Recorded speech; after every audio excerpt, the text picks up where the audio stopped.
मेरा नाम आंचल सिंह है। मेरा जन्म दिल्ली में हुआ है। मेरी शिक्षा दीक्षा भी दिल्ली में ही हुई है। एजुकेशन गार्गी कॉलेज से ग्रेजुएशन मेरी हुई है और इसके बाद इंद्रप्रस्थ यूनिवर्सिटी से मैंने बीएड किया और इग्नू से मैंने एमए किया। उसके बाद मेरी जॉब लग गई प्राइमरी टीचर में, तो मैं सिद्धार्थ नगर में टीचर थी और वर्तमान में पीसीएस 2019 में बीईओ पोस्ट पे मेरा सिलेक्शन हुआ है। सर कुछ दिन पहले जब एक दो मेंस मेरे नहीं निकले तो मुझे किसी ने सजेस्ट किया कि मैं जीएस वर्ल्ड में जाऊँ, वहाँ की टेस्ट सीरीज़ देखूँ कि कैसी है। तो जब मैंने टेस्ट सीरीज़ ज्वाइन किया तो मुझे लगा कि बहुत बेनिफिशियल है और उसी का ये परिणाम रहा कि 2018 पीसीएस में मुझे इंटरव्यू देने का मौका मिला।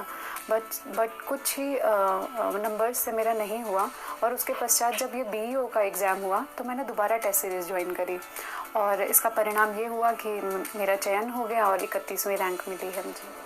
और इसका जो सबसे ज़्यादा बेनिफिट मुझे ये मिला कि एग्ज़ाम में जब मैं बैठी तो मैंने देखा हूबहू 10 से 12 क्वेश्चन वैसे ही थे जो टेस्ट सीरीज़ में थे। सर ये जर्नी ही ऐसी है कि एक दिन पढ़ाई होती है बहुत अच्छे से, अगले दिन ये लगता है कि पता नहीं होगा कि नहीं होगा। तो ऐसे में सर सबसे बड़ी बात है आत्मसंयम रखने के लिए मैं अपने पिताजी को अपना आदर्श मानती हूँ। मेरे पापा योग करते हैं तो योग के माध्यम से ही वो अपने आप को संतुलित रखते हैं। तो मेरे पापा कहते थे कि जब भी तुम परेशान हो तो अपनी सांसों पर ध्यान दो और सांसों पर ध्यान देने के माध्यम से ही हम अपने आप को प्राप्त कर सकते हैं। और सर इसके अलावा मैं गुरु के रूप में मैं Rohit Pareek sir GS world संस्थान से जुड़े हुए हैं। सर उनको मैं अपने गुरु मानती हूँ। उन्होंने एक परीक्षा रूपी युद्ध के मैदान में कृष्ण रूपी गुरु के रूप में उन्होंने मेरा साथ दिया है। उन्होंने न केवल मुझे स्ट्रैटेजी बताई बल्कि टैक्टिक्स भी बताया कि आंचल कब क्या कहाँ पे लिखना है, नहीं तो सर मेरे लिए इतना ज़्यादा संभव नहीं हो पाता। और सर इसके अलावा मैं अपनी दीदी को, जिसका नाम महिमा सिंह है, उसको मैं बहुत बहुत बहुत धन्यवाद देना चाहूँगी कि मेरी दीदी हर पल जब भी मैं परेशान होती थी तभी वो मुझे कहती थी, अन्नू तुम घबराओ नहीं, तुम्हारा होगा, तुम्हारी मेहनत है, तुम इतने दिनों से मेहनत कर रही हो, तुम्हारा होगा ज़रूर।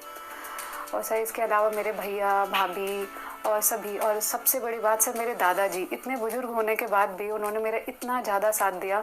उनको पता था कि उनकी बेटी, उनकी पौत्री ज़रूर सेलेक्ट होगी, तो हर बार वो मुझे यही कहते थे कि अन्नू घबराओ नहीं, तुम्हारा होगा ज़रूर।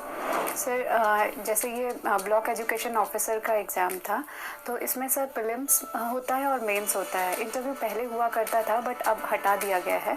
तो प्रीलिम्स में बेसिक चीज़ें ही पूछी जाती हैं, उसके लिए हम कोई भी किताब पढ़ सकते हैं। जैसे मैंने घटना चक्र पढ़ी थी और इसके अलावा करंट अफेयर्स की घटना सार, और ये प्रीलिम्स के लिए काफ़ी था। इसके बाद में मेंस की तैयारी जैसे नॉर्मली हम लोग करते हैं, सारी चीज़ें नोट्स बनाना, करंट अफेयर से उसको जोड़ के लिखना, तो ये मेंस ऐसे। और फिर एस्से पे मैंने विशेष ध्यान दिया था कि क्योंकि एस्से मतलब डिसाइडिंग फैक्टर था कि अगर एस्से में अगर अच्छे मार्क्स आ जाते हैं तो रैंक अच्छी आ जाएगी।